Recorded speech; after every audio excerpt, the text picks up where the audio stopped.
The first time I saw the cabin, I knew something wasn't right. It was tucked deep in the woods, miles from the nearest road, standing there like a forgotten piece of the past. The place wasn't abandoned, though. The landlord assured me it was livable, fully stocked with food, water, and a wood-burning stove to keep warm. I needed the isolation. After everything that happened back home, I wanted to disappear for a while. No people, no distractions, just the trees, the silence, and me. The drive up was long.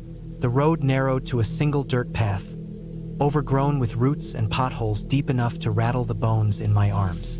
When I finally saw the cabin, something in me hesitated. It was older than I expected, weathered wood and a sagging porch, the kind of place that had seen too many winters. The trees pressed in too close, their branches hanging low like fingers. I shook off the feeling and carried my bags inside. The inside smelled like damp wood and dust. There was a single room with a bed, a small kitchen, and a fireplace. Shelves lined the walls, filled with canned goods and old hunting gear.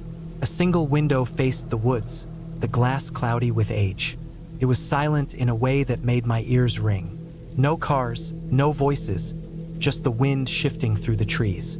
That first night, I barely slept. The wind howled outside, branches scraping against the walls like fingernails. The cabin creaked, settling into itself, but every sound made me jump.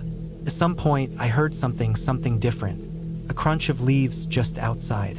I held my breath, straining to listen, but the wind covered everything. Morning came too slowly. I went outside, scanning the ground for tracks. The dirt was undisturbed. Maybe a deer had wandered close. Maybe I was just paranoid. Still, I couldn't shake the feeling of being watched.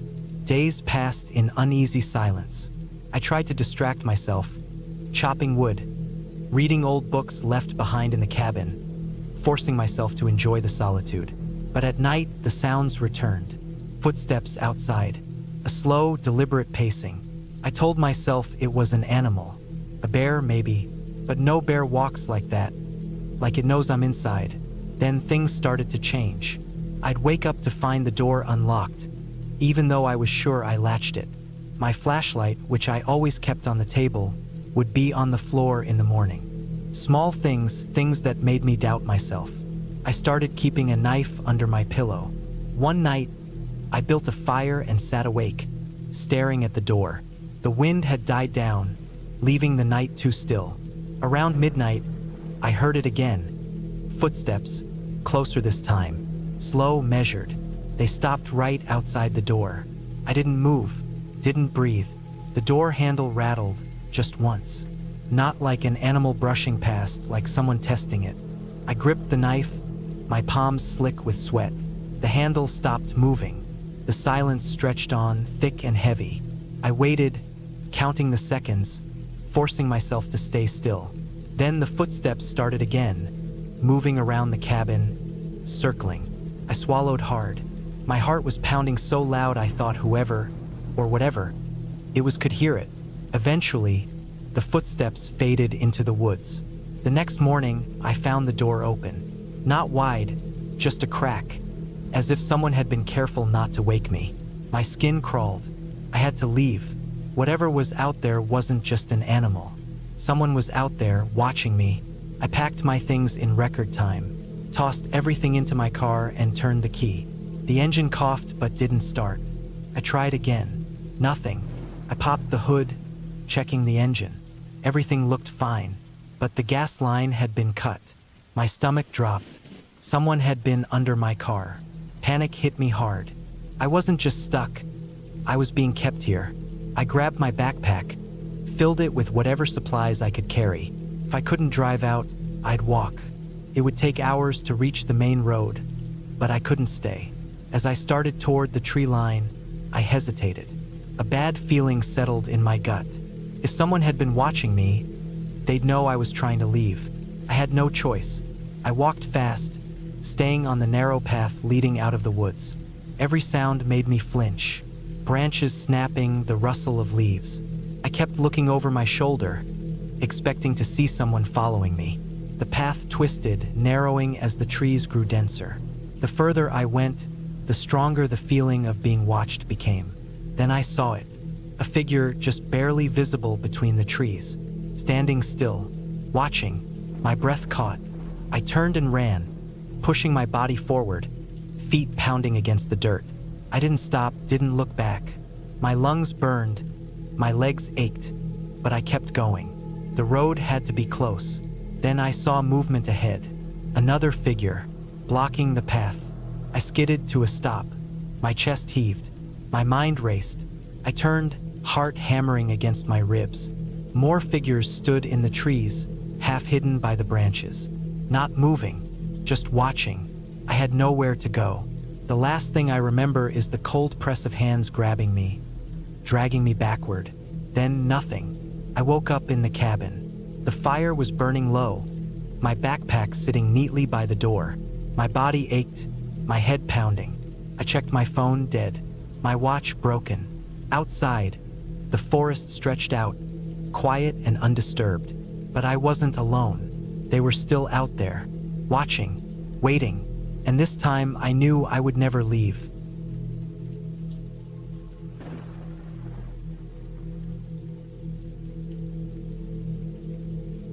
I drove up the winding dirt road, my headlights cutting through the thick fog that had settled over the mountain. The air outside was damp, heavy with the scent of pine and earth.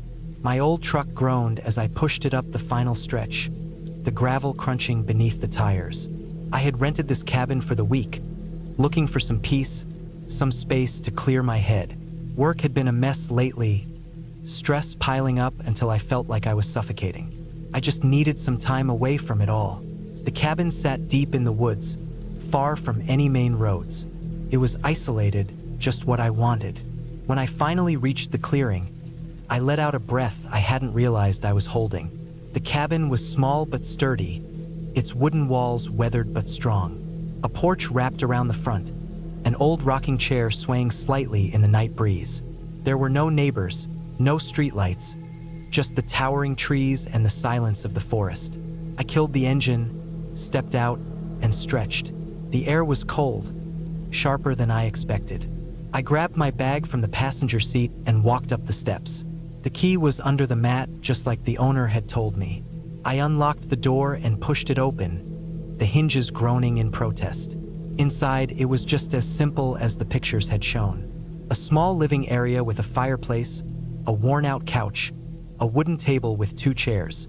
The kitchen was little more than a counter with an old stove and a fridge that looked like it belonged in the 80s. A single hallway led to the bedroom and bathroom. It smelled like old wood and dust, but it was warm, cozy in a way. I dropped my bag on the couch and went back outside to grab some firewood from the stack near the porch. The wind had picked up, rustling the trees, whispering through the branches. It was the kind of quiet that wasn't really quiet at all. Every creak, every rustle, every small sound felt magnified. I shook off the unease creeping up my spine and carried the wood inside. I got the fire going, the flames casting flickering shadows along the walls. I sat down, listening to the crackle, letting the warmth seep into my skin. It was nice just sitting there watching the fire, but the silence outside felt heavier now, almost pressing. I tried to ignore it, but something felt off. The feeling that I wasn't alone started to itch at the back of my mind. It didn't make sense. I was miles from anyone. I was alone. Still, I found myself glancing at the window, half expecting to see something staring back at me. Nothing, just darkness. I shook my head and stood up. It was just my nerves, the isolation, the quiet, my own thoughts messing with me. I decided to call it a night. The bedroom was small, just a bed, a nightstand, and a dresser. The window faced the trees, their branches shifting slightly in the wind. I locked the door out of habit, stripped down to my boxers, and slid under the covers. The bed was stiff, but I was exhausted. Sleep came slowly. Every little noise outside made me tense. A branch snapping, leaves rustling, something moving in the underbrush. I told myself it was just the wind, just the forest. But then I heard it. Not the wind, not an animal. Footsteps, slow, deliberate, close. I held my breath, my heart hammering in my chest. I turned my head slightly, listening. The sound stopped. Silence swallowed the room. My mind raced. Had I imagined it? Was my brain just playing tricks on me? I waited, straining to hear past the thudding in my ears. Then, a soft tap on the window. My body locked up. I didn't move, barely breathed. The fire in the other room had burned down to embers, casting only faint light through the hallway.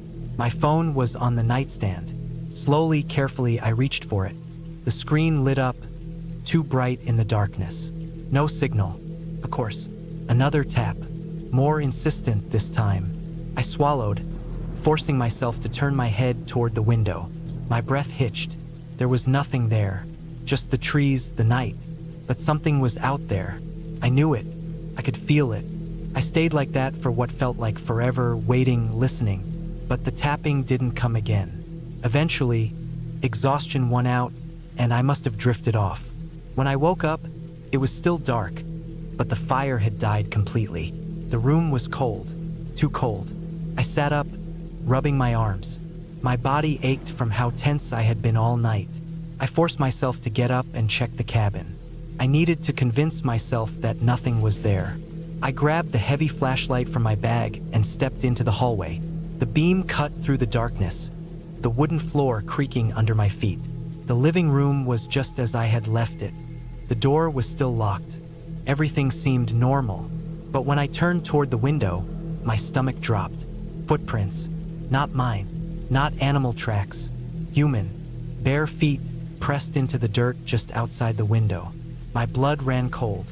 I backed away, my breath coming in short, sharp gasps. Someone had been here, watching, waiting. I grabbed my keys and my bag and bolted for the truck. The engine roared to life, and I threw it into reverse, gravel spitting as I peeled away from the cabin. I didn't stop, not until I was miles away, back on paved roads, back where I could breathe. I never went back for my things, never asked for a refund. I just left. Whatever had been out there that night, I wasn't sticking around to find out what it wanted. I wanted peace. Instead, I found something else. Something that still keeps me awake at night, listening for the sound of footsteps outside my window.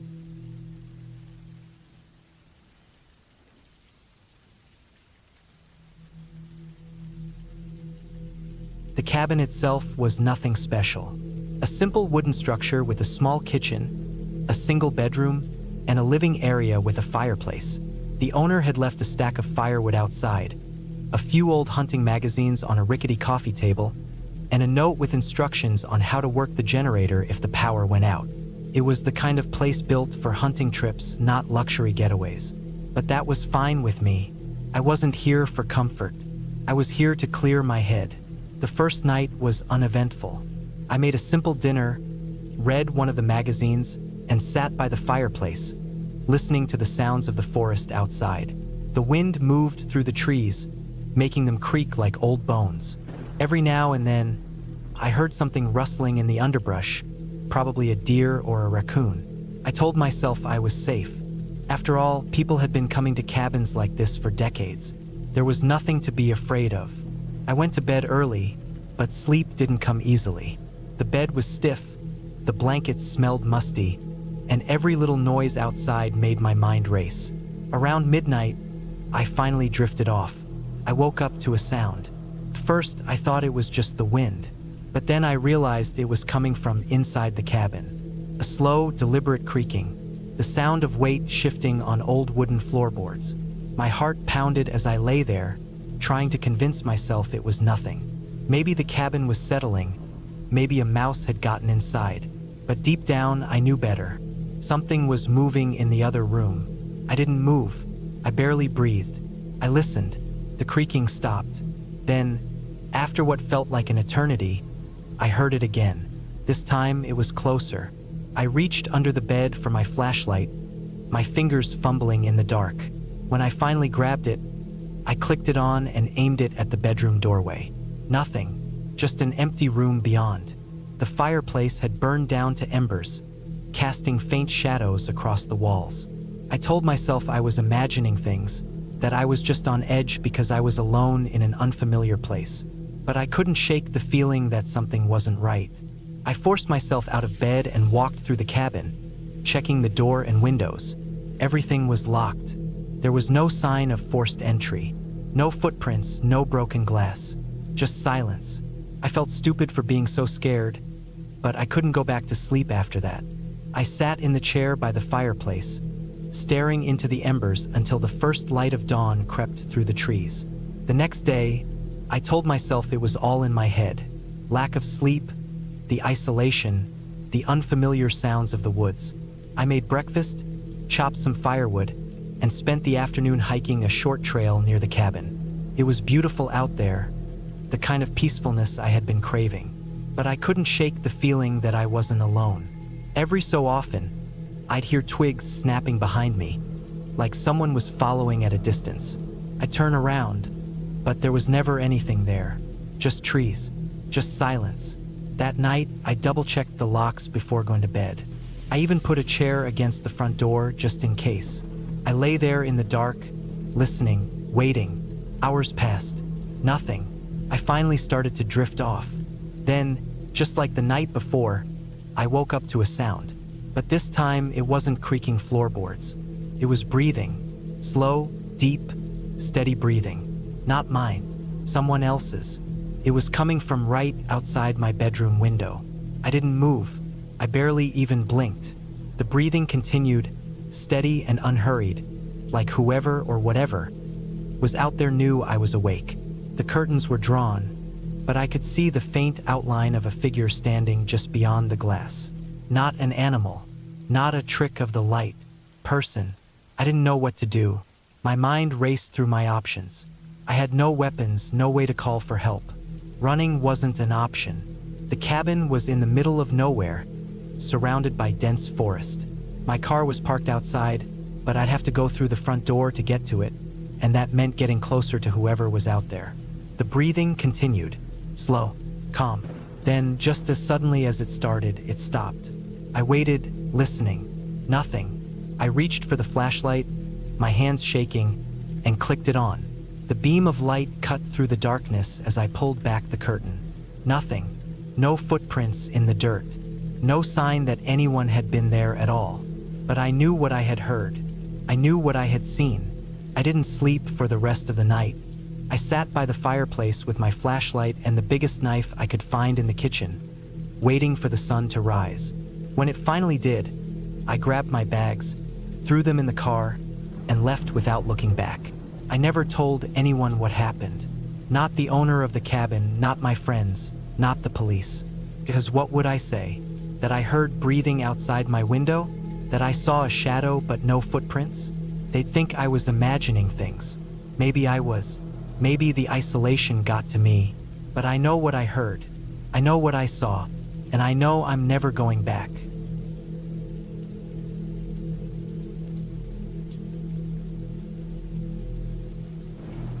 Started as a simple trip.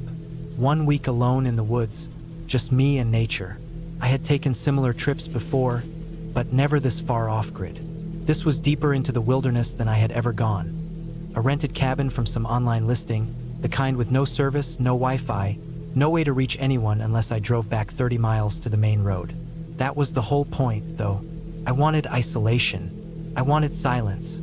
The drive up was uneventful.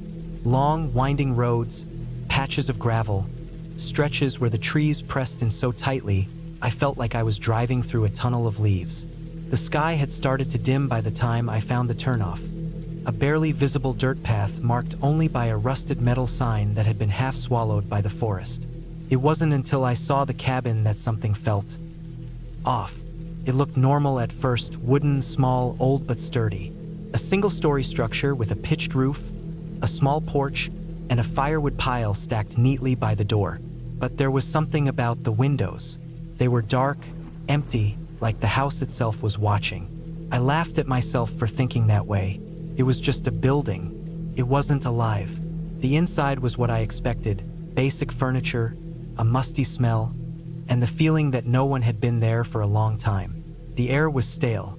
There was dust on the shelves, and the floorboards creaked under my weight. I checked every room. Tiny kitchen, single bathroom, one bedroom with a lumpy mattress. Everything was in place, but the silence was heavier than I thought it would be. That first night, I woke up at some point, not sure why. The room was silent, completely still, but I felt something, an unease, a weight in the air that made it hard to breathe. I listened. No wind, no rustling leaves, just quiet, too quiet, the kind of quiet where your own heartbeat sounds deafening. I rolled over, telling myself I was just adjusting to the silence, and eventually fell back asleep. The next day, I went for a hike, following an overgrown trail behind the cabin. I walked for hours, enjoying the solitude, the crunch of leaves beneath my boots, the occasional chirp of a bird. But something felt off. The deeper I went, the more I noticed it. The woods were too still. I barely saw any wildlife. No squirrels, no birds, nothing moving between the trees. It was like the forest was waiting, watching. I shook off the feeling and headed back before dark. That night, it got worse. I woke up again, heart pounding, feeling like I was being watched. The air inside the cabin felt thicker, heavier, as if something was pressing down on me. I sat up, staring at the doorway. Nothing there. But then I heard it.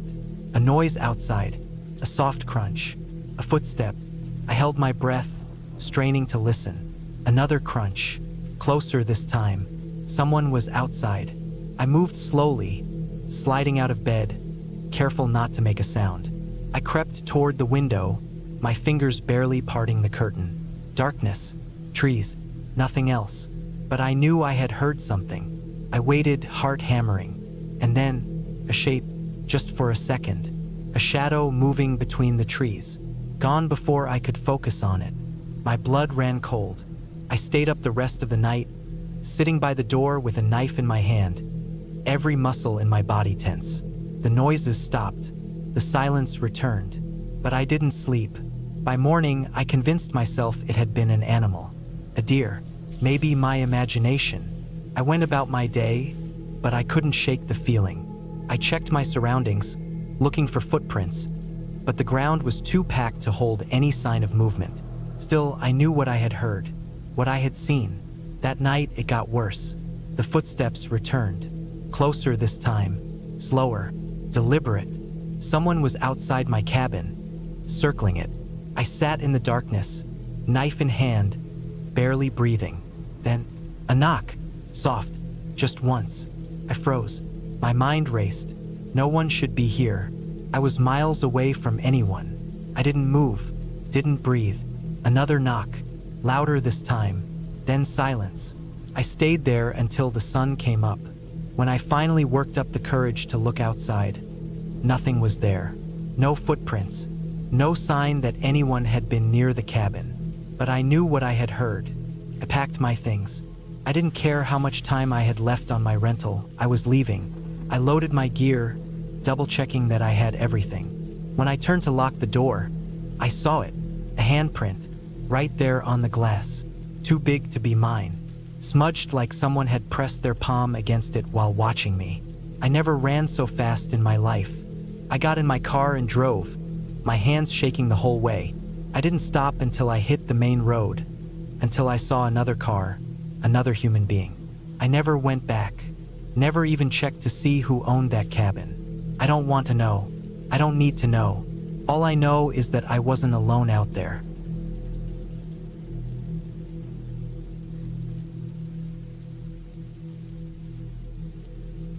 My uncle had passed a few months before, and the family was still trying to figure out what to do with the place.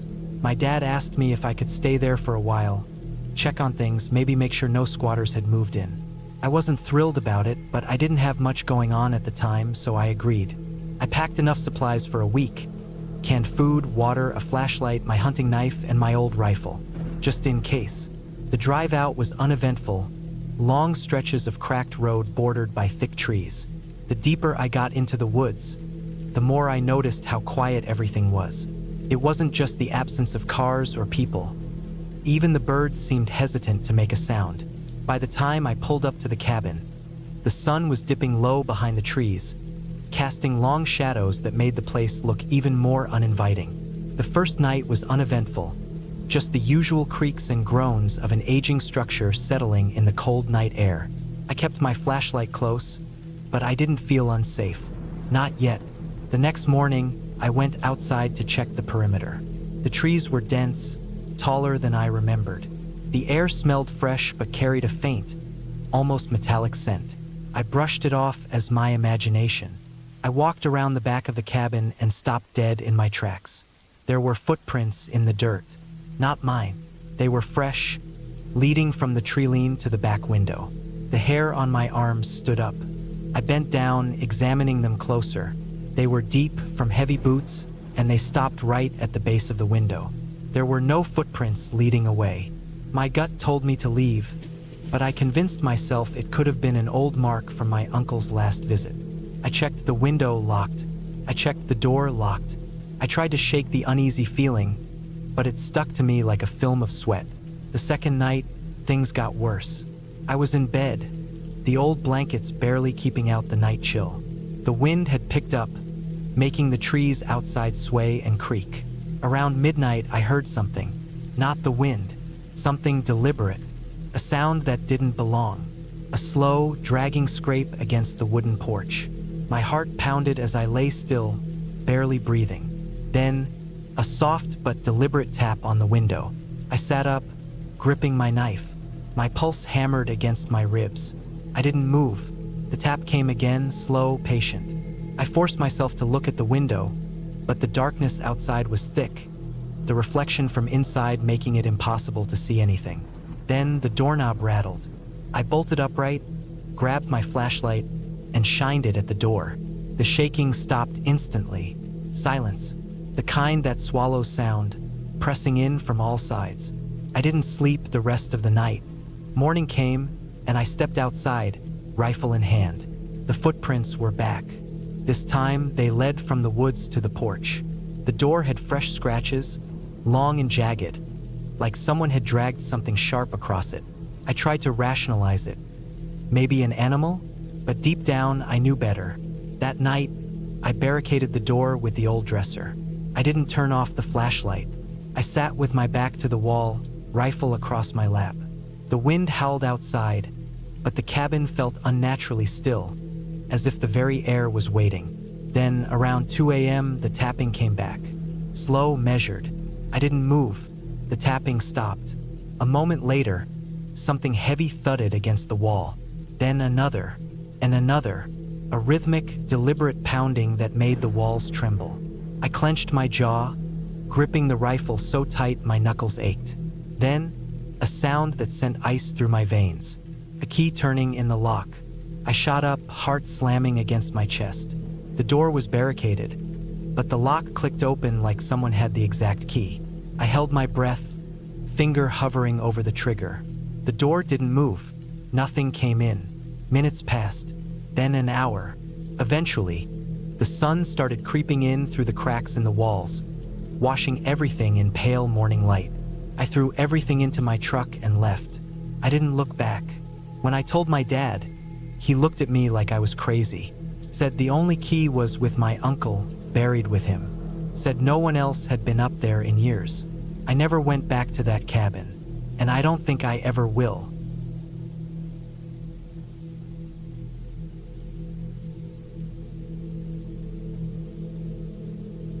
I never wanted to go up to that damn cabin in the first place. It was my brother's idea. He had always been into the whole getting away from society thing. Off-grid, no cell service, just nature. He talked about it all the time, but I never took him seriously. I liked modern life. I liked being connected. But he insisted, saying I needed a break from work, that I needed to unplug. I don't know why I gave in. Maybe I felt guilty. We hadn't spent time together in years. Maybe I just wanted to shut him up. Either way, I agreed, and a week later, we were driving up into the mountains. The road up was rough, dirt, rocks, narrow turns with steep drop-offs. We were so far from anything that I kept checking my phone out of habit, even though I knew there was no signal.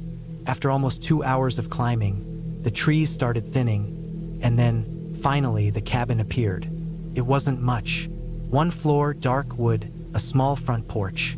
The kind of place that looked old but sturdy, like it had been there for decades. A single window to the left of the door, another on the side. No lights on inside, no movement.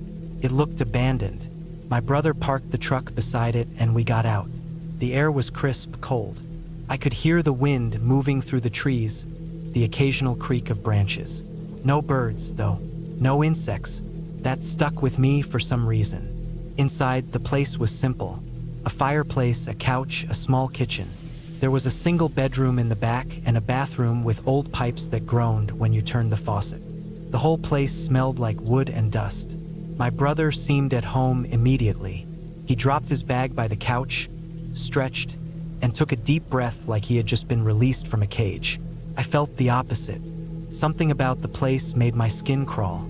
Maybe it was the silence, or the way the trees outside seemed too tall, too dense, blocking out most of the sky.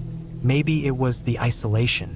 I wasn't sure, but I felt it the moment I stepped inside, like a weight in my chest. We spent the first day settling in, unpacking, making a fire.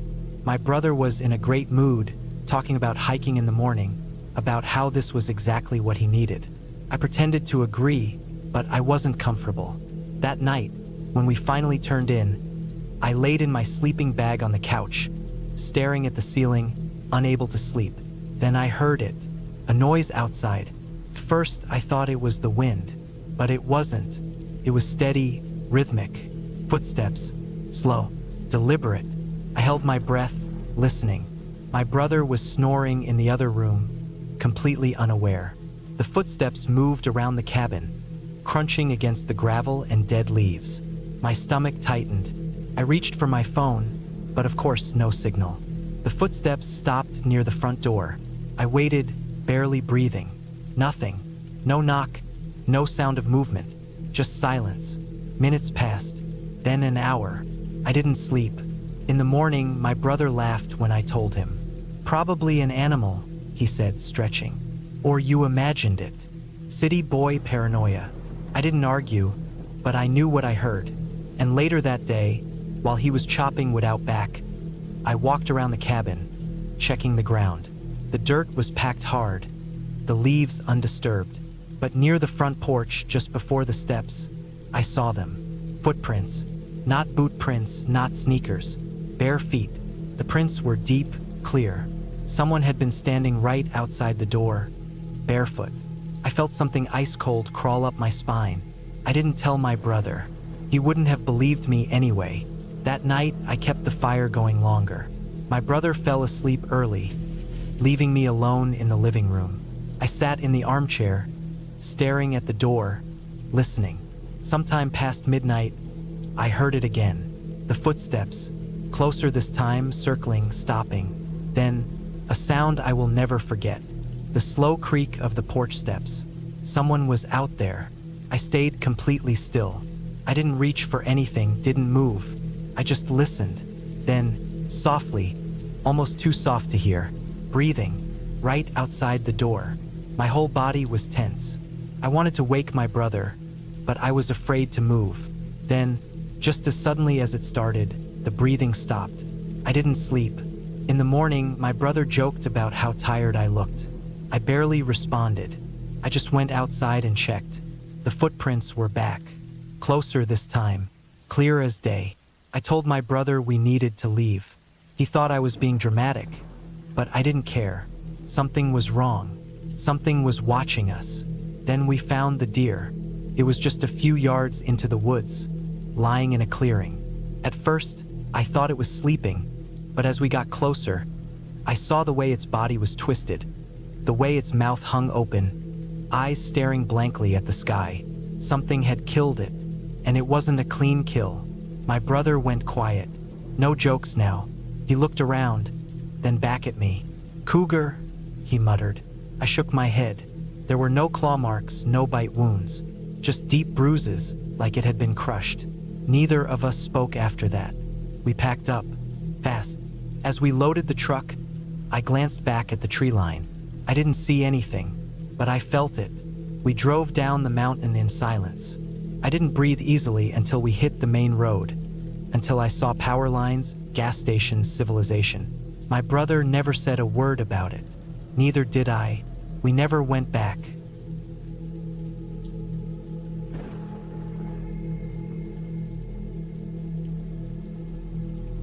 The cabin wasn't much to look at. The wood was old, weathered by years of harsh winters and scorching summers. The windows were smudged, like someone had wiped them with dirty hands and never bothered to clean them again. The door creaked when I pushed it open, the sound cutting through the otherwise still air. Inside, the smell of dust and damp would settled into my nose. I stood there for a moment, just breathing, adjusting to the space, feeling the weight of it pressing against my chest. I had come here alone.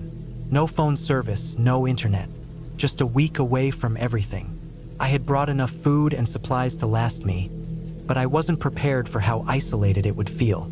The first night was fine, uneventful even. I cooked, read a book, listened to the wind against the trees. The only light came from the lantern I had placed on the table, casting long shadows that flickered every time the flame wavered. It was the second night that things started to feel off. I had gone outside to chop some wood before it got too dark. The sun had already dipped behind the trees, leaving only a sliver of light through the branches. As I split the logs, something in the distance caught my eye. A shape, something dark moving between the trees. At first, I thought it was an animal. A deer, maybe, but deer don't stand still like that, watching. I tried to shake it off, focusing back on my task. When I finally gathered the wood and stepped back inside, I locked the door behind me.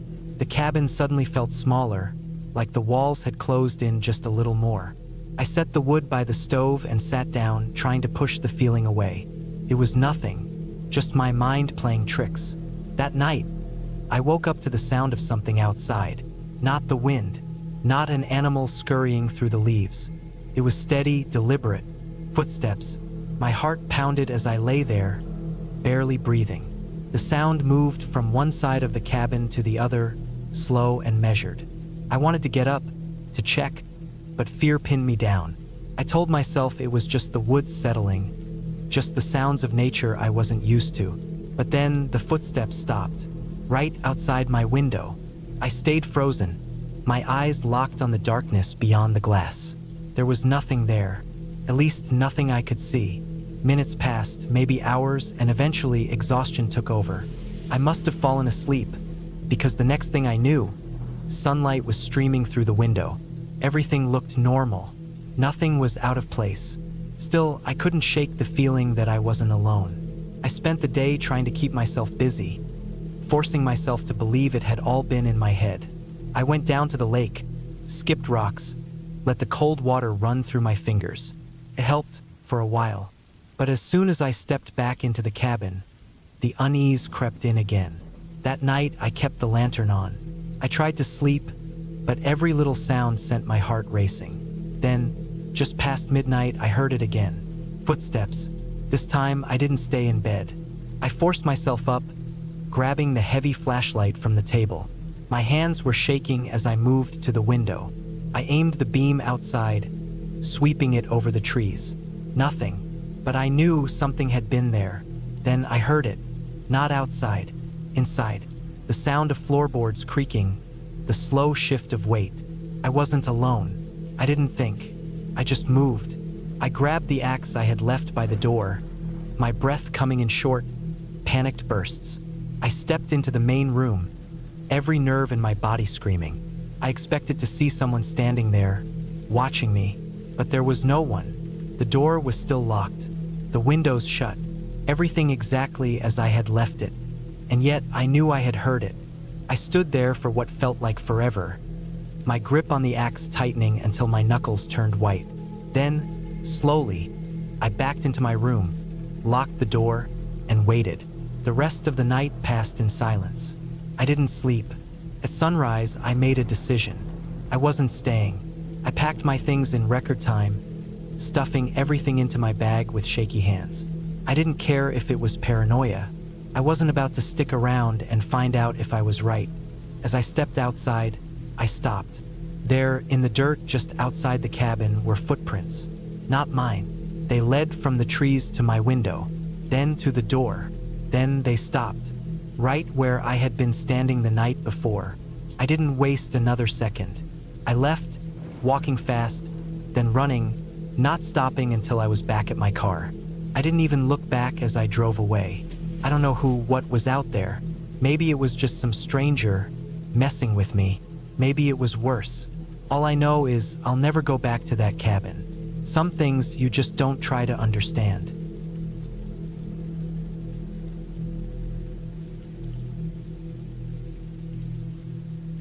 I needed to get away. The city, the job, the noise, it was all too much. I wasn't sleeping, I wasn't thinking straight. My body felt like it was running on autopilot, and I was starting to make mistakes. I needed space, quiet, time to breathe. That's why I rented the cabin.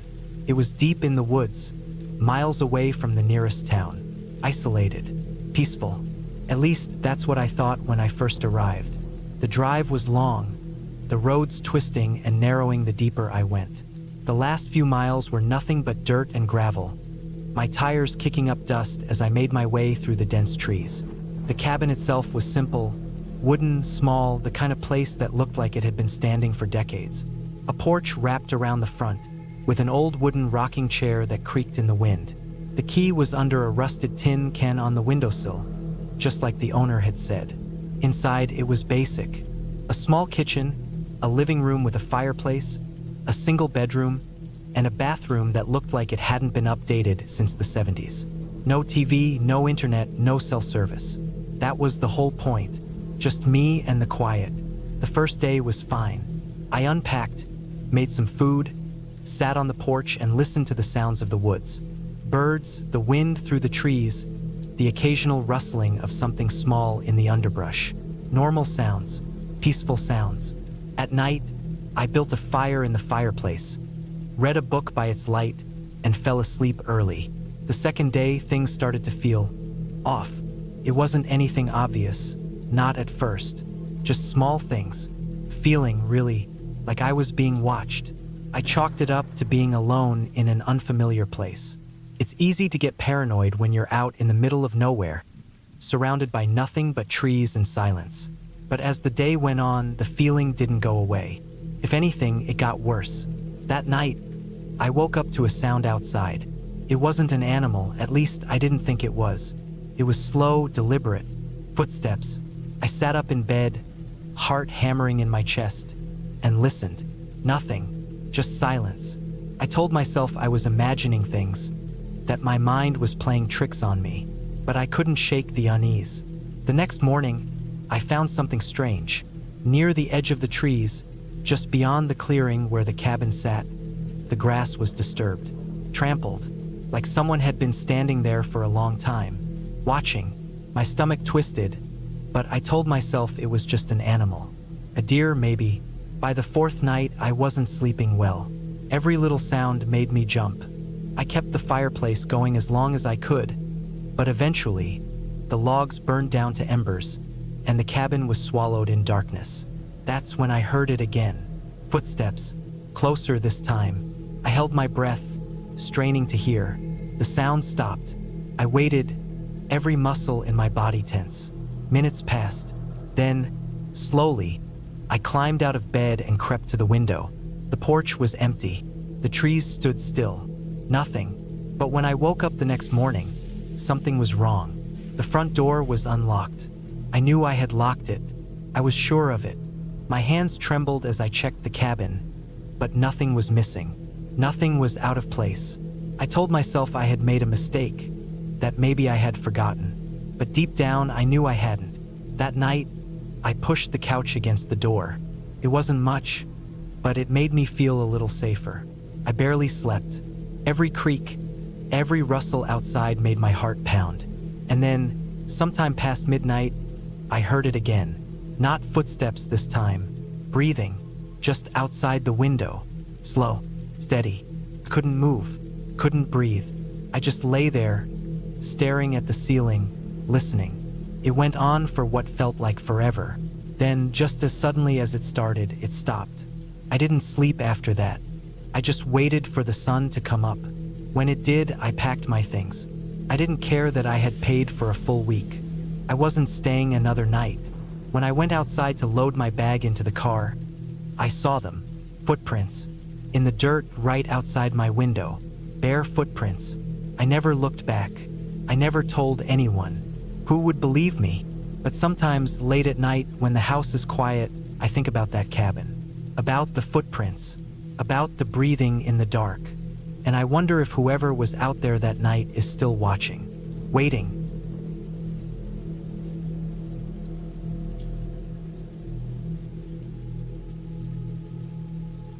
I was never the kind of guy to take solo trips. I liked the noise of the city, the distant hum of traffic, the occasional sirens cutting through the night, the knowledge that people were nearby, even if I didn't know them. But when my friend Mike offered me his family's cabin for a weekend, something in me said yes. I needed the break. I needed the quiet. The cabin was in the middle of nowhere, up in the mountains, about a 4-hour drive from the city. The last 30 minutes were on a dirt road that felt barely drivable. Trees closed in on both sides, thick and towering. The air smelled damp, like soil and pine needles. By the time I arrived, the sun was dipping below the horizon. It was smaller than I expected, just a single-story structure with a slanted metal roof. The wood was old but well-maintained. I parked the car, grabbed my bags, and went inside. The first thing I noticed was how quiet it was. No distant traffic, no humming electricity from neighboring buildings. Just silence, heavy and complete. I could hear my own breathing. Inside, the cabin was simple. A small kitchen with an ancient-looking stove, a living area with a couch and a fireplace, and a single bedroom in the back. There was no TV, no Wi-Fi, just an old radio on the kitchen counter. I set my things down and turned on the lights. Dim bulbs flickered, casting a dull yellow glow. I checked my phone, no signal. I expected that. Mike had warned me. Just relax, I told myself. I made a quick dinner, just a can of soup I had brought, and ate at the small wooden table. The chair creaked under me. I kept glancing at the window, but outside was just darkness, endless and thick. The first night was uneventful. I slept lightly, waking up at every little noise. The wind against the trees, the settling of the wood, the occasional scurry of what I assumed was a raccoon or something outside. By morning, I was exhausted but relieved that nothing had happened. I spent the day hiking. The trails were overgrown but manageable. I took in the fresh air, the crispness of it, the way it filled my lungs. It felt good to move, to be away from everything. By the time I got back, the sun was already setting. That's when I noticed something strange. The door was unlocked. I was sure I had locked it. I told myself maybe I hadn't. Maybe I had just been careless. I went inside, scanning the room. Nothing seemed out of place. My bags were where I left them. The kitchen was untouched. Still, I felt uneasy. That night, I made sure to double-check the lock. I even pushed a chair against the door, just in case. I barely slept. At some point in the middle of the night, I heard something outside. It wasn't the wind. It wasn't an animal. It was footsteps, slow, deliberate, moving around the cabin. I held my breath, listening. Then a sound at the door. A quiet rattle, like someone testing the handle. I sat up, heart pounding. The chair was still against the door. I reached for the flashlight on the nightstand and clicked it on. The beam was weak, barely cutting through the darkness. The noise stopped. I stayed like that, frozen for what felt like hours. Eventually, exhaustion took over, and I must have dozed off. In the morning, I checked the door. The chair was still in place. The lock was still locked. But when I opened the door, my stomach twisted. There were footprints, clear as day in the dirt. They circled the cabin. I wasn't alone. I packed my things in minutes. I didn't care if I was being paranoid. I just knew I didn't want to be there another night. As I loaded my bags into the car, I felt eyes on me. That prickling sensation on the back of my neck. I glanced around. Nothing. Just trees. The car started without issue. Relief washed over me as I pulled onto the dirt road. I kept checking the rearview mirror, expecting to see something, someone, standing by the cabin. I never did.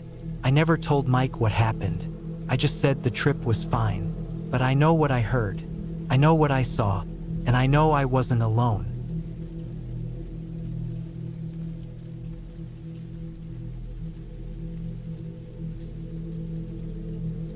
The cabin had been sitting empty for years, deep in the woods where no one ever went anymore.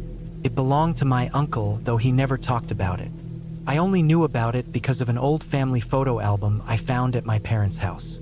The pictures were black and white, faded at the edges, showing a place that seemed frozen in time. A log cabin, barely big enough for more than one person, sitting in the middle of thick woods. There was no road leading to it, just an overgrown trail that had long since disappeared beneath the trees. I told myself I needed a break. Work had been too much, and I needed to clear my head. I wanted to be alone, away from the world. The cabin seemed perfect for that. The drive out took longer than I expected. The last stretch of road turned to dirt, then gravel, then finally just rough earth covered in fallen leaves. I had to park my car where the road ended and walk the rest of the way with my bag slung over my shoulder. The air smelled damp, like old wood and earth. The silence pressed in on me, thick and heavy. The cabin looked exactly like the photos, though time had done its damage. The wood was dark with age, the roof sagging slightly at the edges. The windows were covered in grime, but nothing was broken. The door creaked when I pushed it open, revealing a small, dark room. A single bed against one wall, a wooden table in the center, an old stove in the corner. Dust coated everything. I set my bag down and took a deep breath. This was fine. I could handle this. It was just a weekend. No service, no distractions. Just me, the trees, and silence. The first night, I barely slept. The bed was stiff, and the woods outside were loud in a way I wasn't used to. Twigs snapping, something moving through the leaves. The wind pressed against the walls, making the cabin creak. It wasn't fear that kept me awake, just unease. Like something wasn't right, but I couldn't put my finger on it. The second day, I explored. The woods were dense, but I found what looked like an old path leading deeper in. It was barely there, overgrown with moss and roots. I followed it for a while, feeling like I was walking somewhere I shouldn't be. Eventually, I found something unexpected. Another cabin, smaller than mine, almost entirely swallowed by the forest. The roof had caved in, and the door hung open at an angle. I stepped closer, peering inside. There was barely anything left. Just rotted wood, a rusted stove, and what might have once been a chair. The air inside smelled wrong, old, wet, and sour. Something about it made my stomach turn, so I backed away and returned to my cabin. That night, the noises outside were worse. I told myself it was just animals, but they sounded too close, too deliberate. I locked the door and sat on the bed, staring at the dark window. Then came the tapping. It was soft at first, like something brushing against the glass. I didn't move. My heart pounded in my chest. The tapping grew louder, more insistent. Then, just as suddenly as it had started, it stopped. I stayed awake until dawn. The next morning, I decided I'd had enough. I packed my bag and stepped outside, only to find something that made my stomach drop. Footprints. Not animal tracks. Not mine. Bare feet, pressed into the damp earth, leading from the woods to my cabin. I didn't think. I just grabbed my bag and started walking, following the trail back to my car. My hands shook as I fumbled with the keys. The engine roared to life, and I sped down the dirt road without looking back. I didn't stop until I was miles away, where the trees thinned and I could see houses in the distance. Only then did I pull over, my hands still gripping the wheel. I never told anyone what happened, never went back. But sometimes, when I'm alone at night, I think about that cabin, and I wonder who or what was watching me.